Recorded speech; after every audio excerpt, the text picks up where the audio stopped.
Assalamualaikum warahmatullahi wabarakatuh.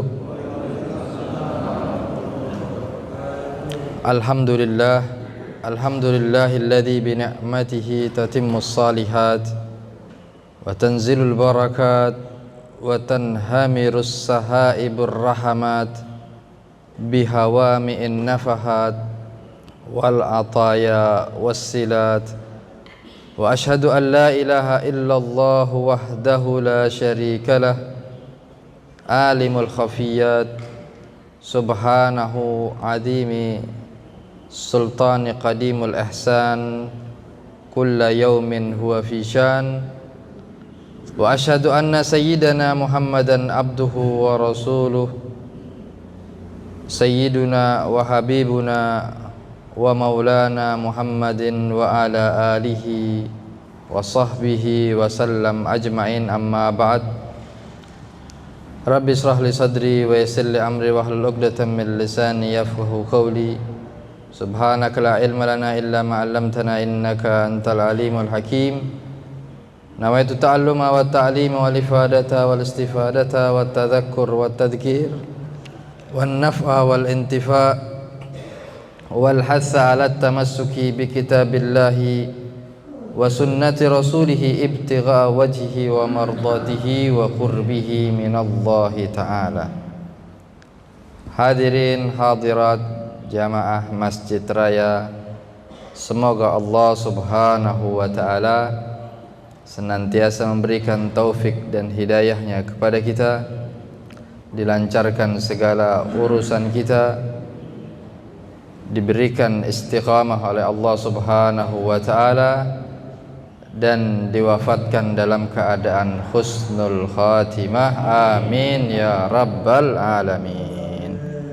Alhamdulillah, ma'asyarul hadirin, Allah ta'ala kumpulkan kita di hari-hari yang sangat mulia, di bulan yang mulia, yang kita sudah mengetahui bersama bagaimana kemuliaan daripada Ashhurul Hurum, yaitu Dzulqa'dah, Dzulhijjah, Muharram dan Rajab. Dan saat ini Allah Ta'ala kumpulkan kita di dalam dua kemuliaan.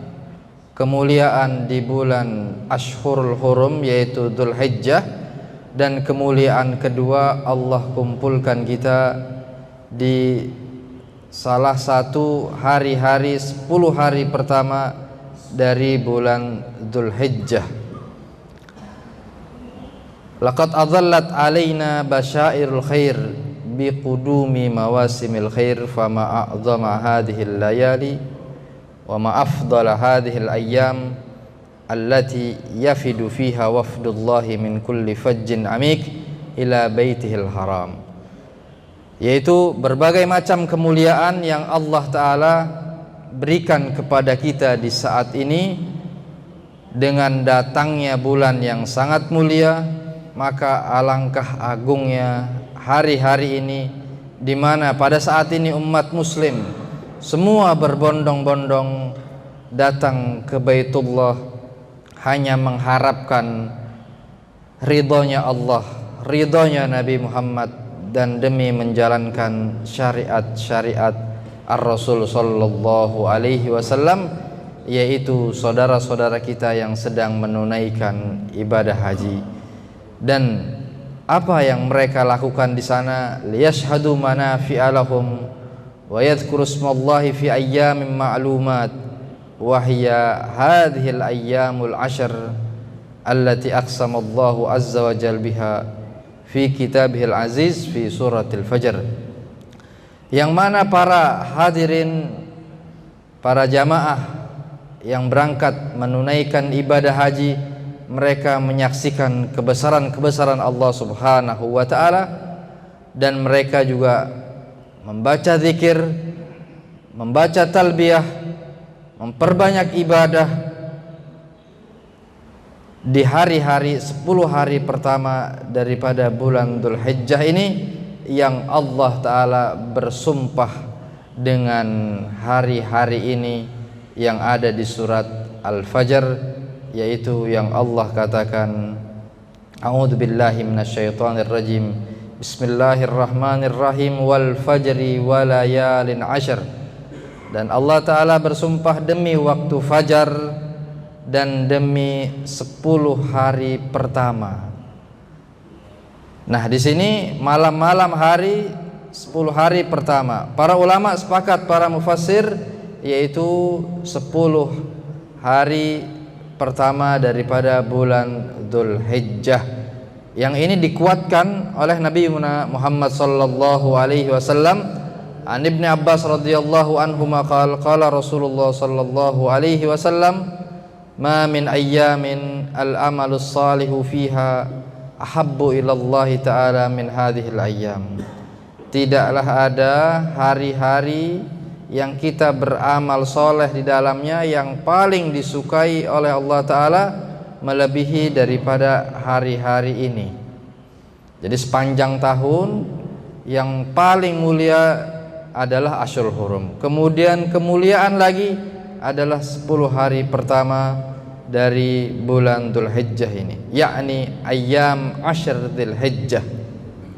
Kemudian sahabat bertanya, qalu walal jihad fi sabilillah ya Rasulullah. Apakah jihad juga tidak bisa menandingi hal tersebut wahai Rasulullah? Qala walal jihad fi sabilillah. Iya, jihad pun tidak bisa menandingi seseorang yang beramal soleh di dalam 10 hari pertama ini. Illa rajulun kharaja bi nafsihi wa malihi thumma lam yarji bidzalika bi syai'in. Kecuali seseorang yang keluar di jalan Allah Subhanahu wa taala, keluar dengan dirinya, dengan hartanya, terus dia nggak datang lagi. Artinya dia wafat dalam keadaan syahid.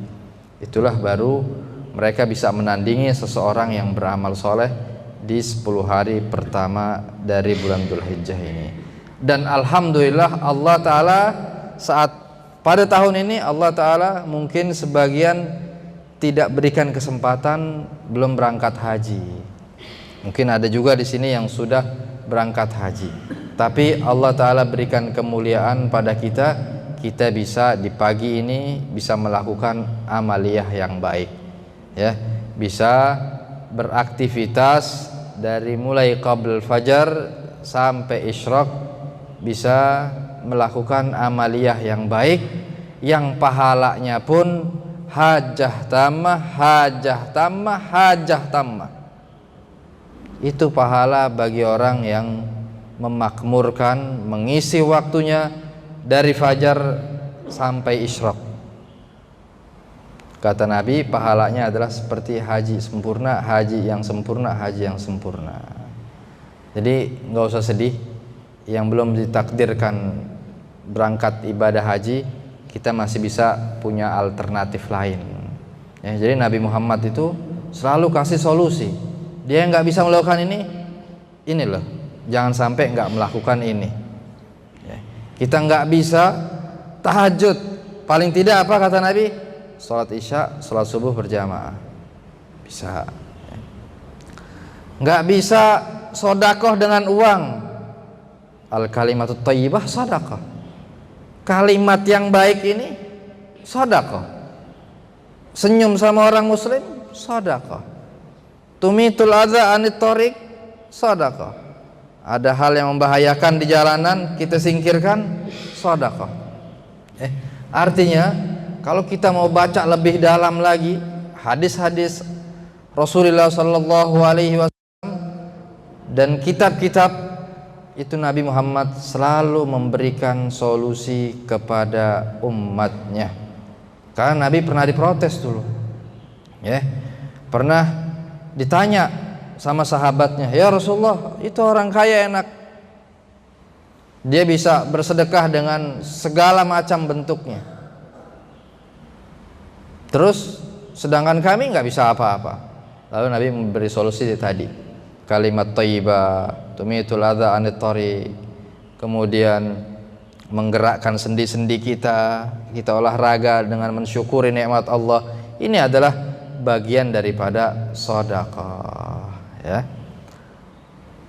Nah, termasuk yang belum berangkat ibadah haji, insya Allah kita semua sebelum wafat ditakdirkan untuk bisa sampai ke Haramain, menjalankan ibadah haji dengan baik, dengan sehat walafiat, pergi dan pulang ya mendapatkan haji yang mabrur. Amin ya rabbal alamin. Yang terpenting bagi kita saat ini adalah pasang niatnya ya, jangan sampai udah nggak berangkat haji terus dia sayang, terus dia nolak, dalam hatinya nolak ya. Kalau dia menolak secara terang-terangan ya bisa kufur, bisa murtad, karena ini adalah bagian daripada ruknun min arkanil Islam. Nah, kalau dia hatinya aduh sayang banget nih pergi haji 70 juta, 100 juta, 200 juta, 250 juta, ntar balik lagi modal nggak ada. Ini orang-orang yang seperti ini insya Allah dia bakal miskin sebelum jatuhnya miskin. Orang-orang kayak gini ya, tahu-tahu ke akhirat miskin amal juga karena dia belum melaksanakan ibadah haji. Diberi kemampuan di saat hidupnya, tahu-tahu dia nggak bisa berangkat. Ya. Jadi yang terpenting bagi kita saat ini yang belum ditakdirkan adalah harus pasang niat ya, daftar sama Allah Ta'ala. Belum daftar di KBIH, belum daftar di Kemenak, tapi paling tidak ya Allah saya pengen berangkat haji juga. Ntar juga Allah kasih jalan ya. Nah, kemudian amaliyah-amaliyah apa lagi yang bisa kita lakukan di saat ini juga adalah apa amal soleh yang terbaik juga yang orang Islam seharusnya dia bisa melakukan adalah berkurban ya. Kita semua sudah tahu pahala daripada ibadah kurban ya. Amaliyah, tidak ada amaliyah terbaik yang dilakukan oleh orang muslim daripada ya min iraqatid dam, daripada berkurban. Nah, berkurban bagi yang mampu, dia memiliki harta yang lebih ya berkurban, harus berkurban. Berkurban harus berkorban ya. Segala ibadah kita ini semua penuh pengorbanan. Ibadah mau bangun malam kita berkorban. Kita mau sedekah kita harus berkorban juga.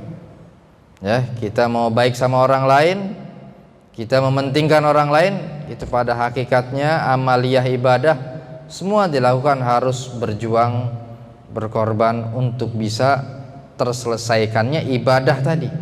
Kalau kita nggak berkorban, ya udah kita selalu mengikuti hawa nafsu dan akhirnya nggak jadi kita mau beribadah tadi. Nah, amaliyah yang terbaik yang dilakukan oleh orang mukmin di saat ini adalah berkorban, yang kita sudah mengetahui bagaimana kebesaran pahalanya, dan dia juga menjadi salah satu tunggangan kita saat kita berada di Shiratul Mustaqim ya. Nah, kita berharap bagaimana pahalanya? Pahalanya kayak sejumlah bulu yang ada di hewan tersebut, seperti bulu domba tadi, itu pahala daripada berkurban salah satunya ya. Yang nggak mampu, insya Allah bukan nggak mampu, dia belum mau manage aja. Sebenarnya semua di antara kita itu mampu. Kalau dia perhitungkan, ya jangan mempersiapkannya dari sekarang ya. Mempersiapkannya kalau dia nggak punya uang yang lebih di setiap harinya, setiap bulannya, paling tidak kan dia juga harus bisa nyicil, nyelengin. Insya Allah bisa. Karena nyatanya yang belum berkurban itu bukan orang yang nggak mampu, tapi orang yang nggak mau, atau orang belum dikasih hidayah sama Allah Subhanahu wa Ta'ala. Dan kemuliaan korban itu bukan seumur hidup sekali ya, tapi setahun sekali. Setiap dimana kita punya uang lebih, di situ ada kemuliaan, kita dianjurkan untuk berkorban. Kalau haji, iya kewajibannya hanya satu kali. Umroh pun ya kewajibannya satu kali. Lebihnya nggak menjadi wajib. Kalau berkorban ini itu sangat dianjurkan, hukumnya dari awal sampai akhir sunnah muakkadah, mau dia yang sudah pernah ataupun yang belum, menjadi hukumnya sunnah muakkadah ya. sunnah yang sangat dianjurkan. Bila mana dia mampu tidak melakukannya, hukumnya jadi makruh. Kenapa? Untuk khurujan anil khilaf terhadap yang mengatakan mewajibkannya. Karena sebagian madhab Imam Abu Hanifah mewajibkan, ya, mewajibkan daripada ibadah kurban. Bahkan bagi siapapun yang belum, umpamanya dia pengen korban sama kepengen akekah, mana yang harus didahulukan? Nah, kata ulama di sini ada khilaf, ya. Kalau dia ingin melakukannya tadi di masa, di waktu Idul Adha, dari mulai Idul Adha sampai hari tasyrik, maka afdolnya dia kurban dulu, karena kemuliaannya terbatas. Sedangkan akikah waktunya sepanjang tahun, nggak ada waktunya. Dan untuk apa? Menambah syiar lagi, dan untuk keluar daripada khilaf. Ada lagi ulama yang memperbolehkan menggabung antara akikah dan kurban, tapi nanti dibagikannya dengan cara kurban, ya, artinya dalam keadaan mentah. Nah, ini beberapa pendapat dari ulama dalam madhab Asy-Syafi'i. Artinya apa? Kemuliaan berkurban ini luar biasa. Bagi yang belum mampu menjalankannya, insya Allah diatur tahun depan, ya, dia pasang niat dari sekarang, ya, taruh celengan, bikin celengan khusus untuk kurban, ya. Begitu Idul Adha dia buka, paling tidak ya syukur-syukur dia pas. Ya, kalau dia sehari umpamanya 5.000, setahun berapa sudah, ya. Atau dia nggak sengaja naruh duit kembalian aja di situ, dapat di Idul Adha 2 juta, kan nambah ini juga nggak terlalu berat, ya. Nah, insya Allah kalau kita niat bisa, insya Allah, karena ini syariat yang Allah Ta'ala berikan kepada kita setiap tahun, ya, bukan seumur hidup sekali, ya, tapi setahun sekali bagi yang punya harta lebih. Dulu ada sebuah cerita, di hari-hari seperti ini, di hari-hari Idul Adha menjelang kurban, ada seseorang, ya, seseorang yang nggak kaya raya, dia ingin membahagiakan istri dan anak-anaknya. Dia diperintahkan sama istrinya, ayo dong, ayo kita pengen makan enak juga, pengen berkurban, ya, mau makan kambing. Akhirnya dia punya uang, kebetulan cukup untuk beli kurban. Akhirnya apa? Dia berangkatlah ke pasar, ya, ke pasar kambing. Lalu dia lihat, dan kayaknya dia ada kambing yang gemuk, yang berwarna putih, ya, yang bagus lah intinya. Akhirnya dia belilah. Wah, senang dia girang. Belum sampai rumah, kambing ini nih, wah, dia lari, kambingnya lepas, ya, lari ke salah satu rumah, yang rumah tersebut adalah ternyata rumah orang fakir. Yang rumah orang fakir tadi ini sekeluarga emang lagi kepengen berharap, ya Allah, mudah-mudahan kita pengen bisa korban kayak orang-orang. Anak-anaknya, istrinya sama si bapaknya tadi nih, akhirnya tiba-tiba, wah, ya Allah, ada rezeki nih, ada kambing punya orang, lari ke rumah dia. Ya Allah, jangan-jangan ini korban kita tahun ini, ya. Udah husnudzon aja orang kalau kayak gini kan, husnudzonnya udah 1000% udah.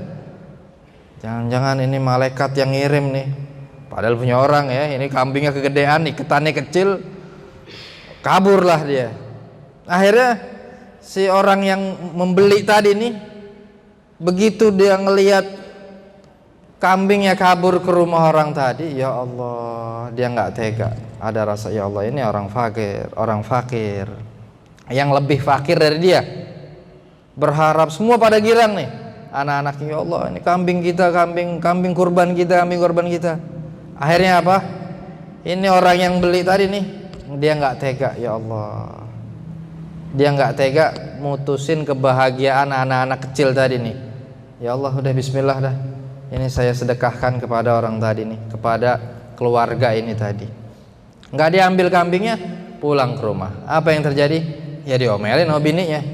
Ya, pasti udah orang yang nyuruh beli korban bininya ya nyampe rumah, ya dia jihad dulu sama istrinya nih. Lu gimana tadi disuruh beli kambing, nyampe ke rumah nggak ada kambingnya?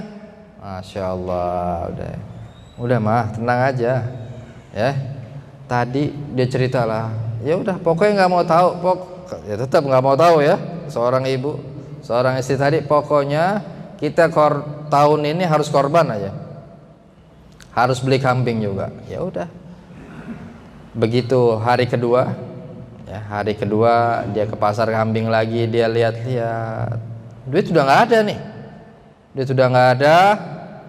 Dia ngelihat, dia nanya aja ke pedagang-pedagang tadi, kebetulan ada kambing yang dia lihat kayaknya cakep bener, bagus. Pak, katanya, berapa kambingmu ini? Dia nanya cuma pura-pura aja, duit dia udah nggak ada. Akhirnya apa? Oh, ini kambing harganya sekian. Ya fulan, saya tadi nih sebelum ini saya baru buka, sebelum saya berangkat saya berjanji kepada Allah, kata pedagangnya tadi, siapa orang yang pertama kali nawar, yang bertanya kambing saya ahadullah, saya berjanji kepada Allah Ta'ala untuk mengeluarkan kambing tadi sadaqatan lillahi ta'ala, untuk sodakoh di jalan Allah Subhanahu Wa Ta'ala. Enggak, kata dia. Enggak, saya bukan berjanji kepadamu, saya berjanji sama Allah Subhanahu Wa Ta'ala. Pokoknya ini kambing, saya udah niat, siapa orang yang pertama nanya, ya, di hari ini saya bakal sodakohkan kepada orang tersebut. Akhirnya kambing tadi disedekahkan kepada orang tadi, yang alhamdulillah akhirnya apa? Orang tersebut dia bisa aman dan berkurban juga, ya. Jadi banyak cara Allah Subhanahu Wa Ta'ala bagi siapapun yang mau beramal soleh, mau beramal baik, Allah Ta'ala pasti kasih dia jalan, ya. Nah, kemudian zakara ahlus siyar anna fi ashri dzil hijjah minas sanati sadisah minal hijrah kanat bai'atur ridwan wa fi dzalika qaulu subhanahu laqad radiyallahu 'anil mu'minina idz yubayi'unaka tahta asy-syajarah fa'alima ma fi qulubihim. Para ulama ahli sejarah mereka bersepakat bahwasannya 10 hari pertama itu adalah 10 hari daripada bulan Dzulhijjah, yang itu adalah di kejadian di tahun ke-6 daripada hijrah, di saat kejadian Bai'atur Ridwan. Jadi saat Bai'atur Ridwan itu Nabi ingin melaksanakan haji, ya, tiba-tiba tercegah, terhalangi oleh orang-orang kafir Quraisy, hingga akhirnya Nabi nggak jadi berangkat. Akhirnya di saat itulah Rasul Shallallahu Alaihi Wasallam, ya, berada di salah satu nama pohon Bai'atur Ridwan, sudah masuk kota Mekah tapi nggak bisa menjalankan ibadah haji di saat itu. Ya, itu, dan Nabi melakukan baiat kepada beberapa orang, tepat berada, kalau nggak salah nama daerahnya itu Hudaybiyah, ya. Di Hudaybiyah ada pohon namanya pohon Syajar Ridwan, dan di saat itulah Allah Ta'ala menurunkan ayatnya, surat Al-Fatah ayat 18. Allah Ta'ala ridho terhadap orang-orang mukmin yang mereka telah melakukan, yang membaiat kepadamu di bawah pohon tadi, dan Allah Ta'ala mengetahui apa-apa yang ada di hati mereka. Dan saat itu sahabat yang hadir kurang lebih alfan wa arba'mi'ah wa qila wa hamsami'ah, 1400 orang atau 1500 orang, ya. Innahu sulhul Hudaybiyah, itu disebut juga di dalam Islam adalah sulh Hudaybiyah, ya, perdamaian Hudaybiyah, janji yang dilaksanakan antara orang muslim dan orang kafir Quraisy di Hudaybiyah, ada beberapa kesepakatan. Salah satu kesepakatannya adalah siapapun yaruddu kullaman ja'an nabiyya sallallahu alaihi wasallam musliman min nahiyati Quraisy, Nabi berkewajiban mengembalikan bila mana ada orang Islam yang masih tinggal di Mekah terus datang ke Madinah, wajib Nabi mengembalikan, dia harus pulang lagi ke Mekah, nggak boleh ditahan. Ya, tapi wa man ja'a Quraisyan min kibalin Nabi murtaddan lam yarduhu ilaih. Tapi kalau seandainya ada orang Quraisy yang sudah hijrah bersama Nabi di Madinah, terus dia kabur pulang ke Mekah, maka Nabi tidak wajib mengembalikan orang tadi. Artinya orang tadi wajib harus ada di Mekah, nggak harus kembali ke Madinah. Nah, kemudian wa anta tawaqqafal harb bainahuma asyra sinin ya'manu fihan nas, dan juga ada genjatan senjata, tidak ada peperangan selama 10 tahun.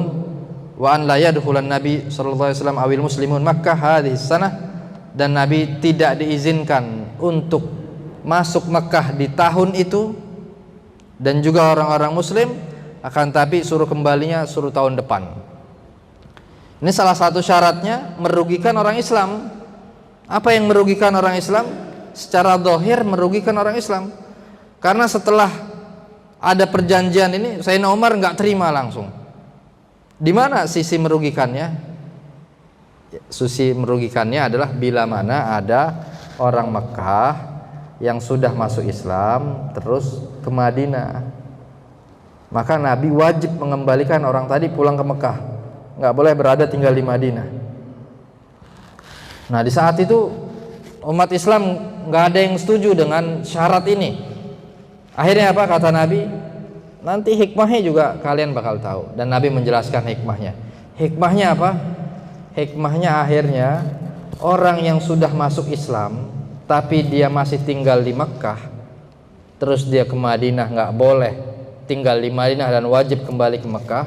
Hikmahnya apa? Dia menyebarkan Islam, adab, akhlak di lingkungan orang Quraisy sendiri. Akhirnya apa? Ini orang-orang yang melakukan baiat, yang sudah masuk Islam, dia justru untung, menang banyak akhirnya.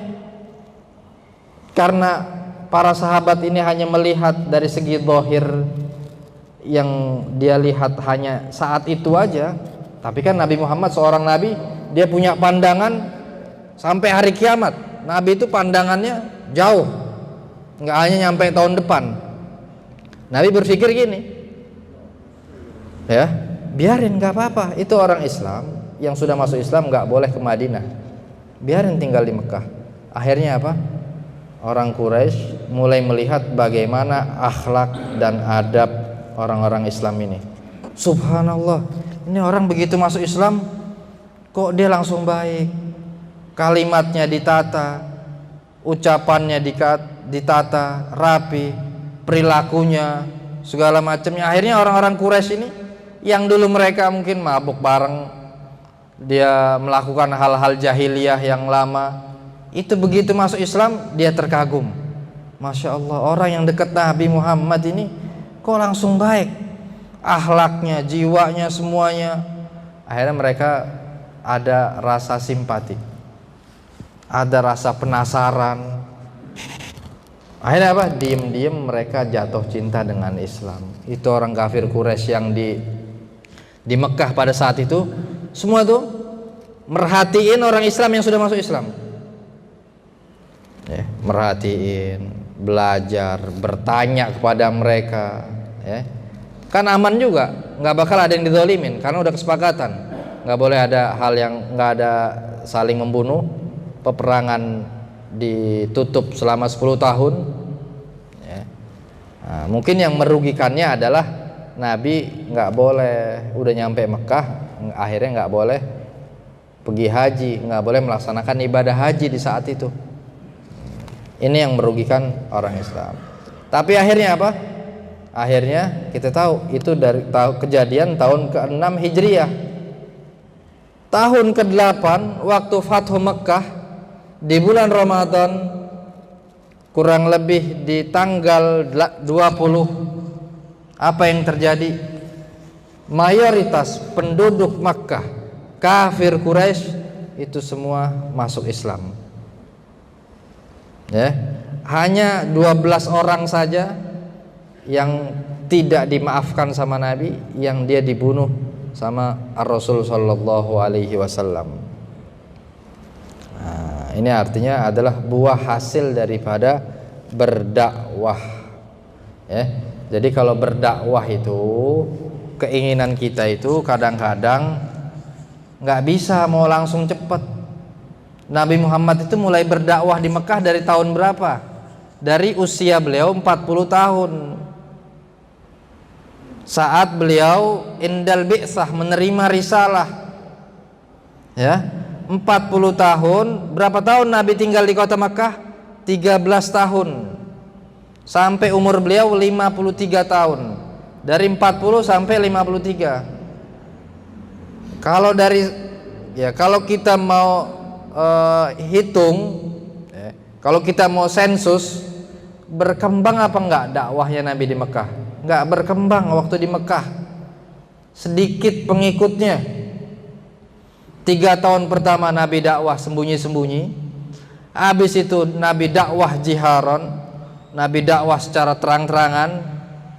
Tapi apa nyatanya? Justru makin dibully, makin disakitin, siapapun yang beriman disiksa. Akhirnya Nabi, wah kayaknya nggak bisa kita dakwah di Mekah. Keluar ke Taif, berharap mau diterima Islamnya di sana. Ternyata satu pun nggak ada yang memuliakan Nabi. Hanya ketemu dengan orang yang memuliakan Nabi tadi adalah pembantu daripada orang yang punya kebun, yang Nabi berlindung saat Nabi dilemparin batu. Ya. Di kebun tadi Nabi ketemu dengan seseorang yang namanya Adas. Waktu itu Nabi dikasih buah, kalau nggak salah anggur, ya. Kemudian begitu si Adas tadi makan, ini Adas tadi makan dengan Bismillah. Lalu Nabi bertanya, heran, siapa kamu? Saya adalah pengikutnya Nasrani. Ya, saya dari daerah Nainawa, katanya. Oh, itu adalah yang akhirnya dia menyebut Nabi. Ya, dari pengikut salah satu Nabi, Nabi itu adalah saudara saya. Kata Nabi Muhammad sallallahu alaihi wasallam. Ya, akhirnya apa? Ya, saya adalah Nabi akhir zaman ini. Akhirnya orang tadi akhirnya masuk Islam. Ya, orang tadi masuk Islam. Nah, itu hanya itu aja. Ya. Akhirnya apa? Apa yang berlanjut daripada dakwahnya Nabi di kota Makkah? Enggak ada. Justru semua lari ke Habasyah, lari ke Ethiopia. Nabi memerintahkan, jadi hijrah pertama itu bukan ke Madinah dalam Islam. Kemana? Ke Habasyah. Tapi Nabi enggak ikut. Nabi memerintahkan sahabat-sahabat yang beriman, yang sudah beriman, disuruh hijrah ke Habasyah. 2 kali, 2 kloter. Yang pertama 13 orang, yang kedua 73 orang kurang lebih. Ada laki-laki dan ada perempuan. Salah satu anaknya Nabi yang ikut adalah Sayyidah Ruqayyah. Ikut dia hijrah bersama suaminya di Habasyah di sana. Nah, hingga akhirnya justru Habasyah tadi ulama sirah sepakat dia mengakui kenabiannya Nabi Muhammad sallallahu alaihi wasallam. Enggak sampai situ. Enggak sampai situ perjuangannya Nabi. Pulang dari Habasyah mereka kembali, ada yang ke Mekah, ada yang nanti mereka ke Madinahnya tadi. Jadi mereka enggak pulang ke Mekah, tapi pulangnya ke Madinah setelah Nabi sudah hijrah ke kota Madinah. Gimana orang Quraisy sikapnya kepada Nabi Muhammad? Makin brutal. Bahkan dihargain Rasulullah SAW, kepalanya itu mau dibunuh, bahkan mau diusir. Ya, singkat cerita, akhirnya di umur beliau 53 tahun setelah beliau ditinggal wafat oleh pamannya Abu Thalib, kemudian ditinggal wafat oleh Sayyidatuna Khadijah, kemudian gak lama kejadian Isra dan Mi'raj, maka Nabi diizinkan untuk hijrah ke kota Madinah. Ke kota Madinah masih berjuang, ya. Tahun ke-1, tahun kedua perang Badar, perang Uhud, perang Khandaq, ya, dan macam-macam, hingga akhirnya Allah kabulkan. Orang Mekah baru masuk Islam, kampungnya Nabi ini, keluarganya Nabi seluruhnya baru masuk Islam kapan? Tahun ke-8 Hijriyah. Jadi dari tahun 40, dari usia Nabi 40 sampai tahun ke-8. Tahun ke-8 Hijriyah berarti usia Nabi sudah hampir 60. Karena Nabi wafat tahun 60, Nabi wafat di usia 63 tahun. Nabi di Madinah 10 tahun. Ini tahun ke-8. Bisa jadi tahun 60 kurang lebih, ya. Tahun ke-60. Jadi berapa tahun Nabi doanya baru diijabah sama Allah Ta'ala? Belasan tahun. Baru akhirnya penduduk Makkah semua masuk Islam. Dan disitulah akhirnya Nabi mengatakan la hijrata ba'dal fatah, tidak ada hijrah lagi setelah Fatu Makkah. Kenapa? Karena Makkah sudah menjadi negara Islam. Jadi nggak perlu orang hijrah, nggak ada kewajiban hijrah lagi.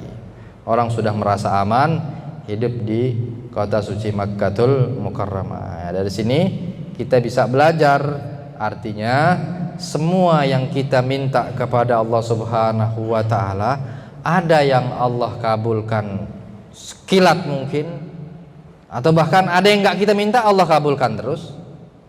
Ada juga kadang yang emang ditunda, nggak cepet Allah kabulkannya. Kalau mau kita hitung-hitung, yang nggak kita minta lebih diijabah sama Allah Ta'ala. Kan kita sering minta kelalaian, kita sering minta apa? Yang nggak kita minta itu. Kita kadang-kadang suka nggak minta sehat walafiat, diberikan istiqomah, diberikan taufik dan hidayah. Tapi Allah masih kasih kesempatan terus, Allah masih kasih hidayahnya terus, Allah masih kasih sehatnya terus. Yang kita minta itu justru lebih banyak hal-hal duniawinya, tapi Allah belum kabulkan. Nah, jadi kalau mau dihitung, banyakan yang Allah kasih dibanding apa yang Allah belum beri kepada kita. Karena pada hakikatnya satu kenikmatan yang saat ini Allah cabut, ini bisa, ya, menggugurkan keinginan kita yang begitu banyak tadi.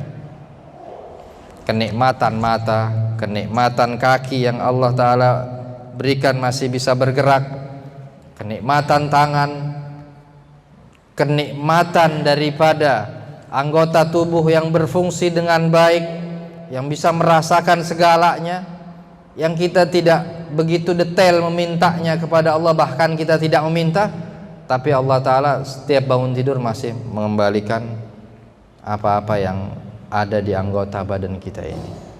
Nah, jadi kita harus bisa mensyukuri dan harus berhusnudzon kepada Allah Ta'ala atas segala nikmat yang Allah Ta'ala berikan kepada kita, takdir-takdir yang Allah berikan kepada kita, dan kita berharap agar kita termasuk orang-orang yang masih bisa memuliakan daripada syiar-syiar Allah. Dan jangan lupa, kita yang nggak mampu haji, yang belum ditakdirkan haji, yang belum ditakdirkan berkorban, kita juga jangan lupa untuk berpuasa Arafah, berpuasa tarwiyah. Jika nggak bisa tarwiyah, paling tidak puasa Arafah. Nggak bisa juga, ya, menghidupkan malam hari raya dengan amaliyah-amaliyah yang baik, agar kita menjadi muslim yang diridhoi oleh Allah Subhanahu wa Ta'ala, mukmin yang betul-betul seseorang yang menampakkan keridhaannya Allah, keridhaannya Nabi Muhammad sallallahu alaihi wasallam. Wallahu a'lam.